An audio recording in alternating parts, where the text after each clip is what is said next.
Okay.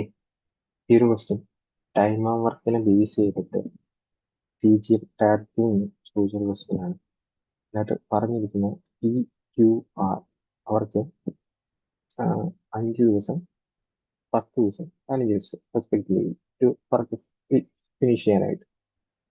പിയും ക്യൂവും first day work ചെയ്യുന്നു, എന്നിട്ട് പിയും ആർ സെക്കൻഡ് ഡേ വർക്ക് ചെയ്യുന്നു, പിയും ക്യൂവും തേർഡ് ഡേ, ഇങ്ങനെ സൈക്ലിക്കായിട്ട് പോയിക്കൊണ്ടിരിക്കുന്നതാണ്.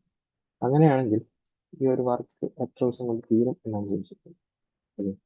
അത് ടൈം ഓഫ് വർക്കിൽ എഫിഷ്യൻസി മെത്തേഡിലാണ് പൊതുവെ ക്വസ്റ്റ്യനുകളെല്ലാം ചെയ്യുന്നത്. സോ ആ ഒരു മെത്തേഡ് സ്റ്റാർട്ട് ചെയ്യാനായിട്ട് ഞാൻ ആദ്യമേ തന്നെ നമ്പർ ഓഫ് ഡേയ്സ് അവർ വർക്ക് ചെയ്യുന്ന ഇൻഡിവിജ്വലായിട്ട് കംപ്ലീറ്റ് ചെയ്യാൻ എടുക്കുന്ന ഡേയ്സിനാണ് എഴുതുന്നത്.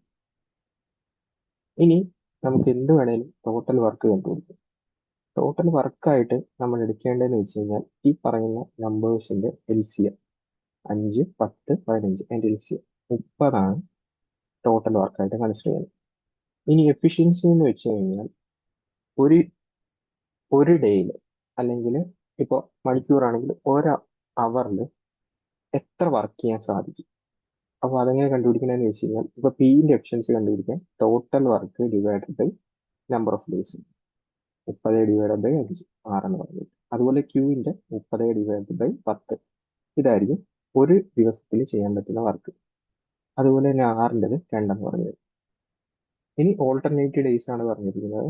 ആദ്യം പിയും ക്യൂ, ഫസ്റ്റ് ഡേയിൽ പിയും ക്യൂവും ഒന്നിച്ച് ഒരു ദിവസം 6, 3, 9 വർക്ക് ചെയ്യും. ഓക്കെ. രണ്ടാമത്തെ ദിവസം സെക്കൻഡ് ഡേയിൽ പിയും ആറുമാണ് വരുന്നത്. അവർ രണ്ടുപേരും കൂടി ചെയ്യാൻ പോകുന്നത് എന്ന് വെച്ച് കഴിഞ്ഞാൽ 8 വർക്കായിരിക്കും. 6ഉം 2, 8 വർക്കായിരിക്കും. ഇപ്പൊ 2 ഡേ ആയപ്പോൾ 17 വർക്ക്. നോർമലി നമ്മൾ ഈ 17ന്റെ അടുപ്പിച്ചിട്ടുള്ള മൾട്ടിപ്പിൾ എടുത്താണ് ചെയ്യേണ്ടത്. പക്ഷെ ഇവിടെ അങ്ങനെ ചെയ്യേണ്ട ആവശ്യമില്ല. കാരണം എന്താണെന്ന് വെച്ചാൽ 30 വരെ ഉള്ളൂ. ഇതിപ്പോൾ മൂന്നാമത്തെ ഡേ ആകുമ്പോൾ എന്ത് സംഭവിക്കുന്നതെന്ന് നമുക്കറിയാം. പിയും ക്യൂവും കൂടി മൂന്നാമത്തെ ഡേ വർക്ക് ചെയ്യാൻ പറ്റും. അവർ രണ്ടുപേരും കൂടി 9 വർക്ക് ചെയ്യും. സോ 19ഉം 9, 26. നാലാമത്തെ ഡേ പിയും ആറുമാണ് വരുന്നത്. പിയും ആറും ഫുൾ ഡേ നിന്ന് കഴിഞ്ഞാൽ അവരെ കൊണ്ട് 8ന് ചെയ്യാൻ പറ്റും. ആക്ച്വലി നമുക്ക് ഇനി 8ന്റെ ആവശ്യമില്ല, 4ന്റെ ആവശ്യം മതി. കാരണം ഇപ്പോൾ ഓൾറെഡി 26ആയി.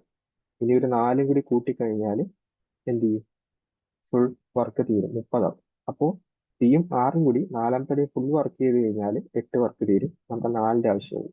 അപ്പോൾ ആക്ച്വലി അവർ 4/8 ഹാഫ് ഡേ നിന്നാൽ മതി. അപ്പോൾ ടോട്ടല് 3ഉം ഈ ഒരു ഹാഫ് ഡേയും കൂടി ചേർത്തിട്ട് 3 ആയിരിക്കും ഇതിന്റെ ആൻസർ വരുന്നത്.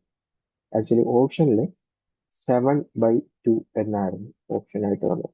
സോ ഇതായിരിക്കും ഈ ഒരു ക്വസ്റ്റിന്റെ ആൻസർ ആയിട്ട് വരുന്നത്.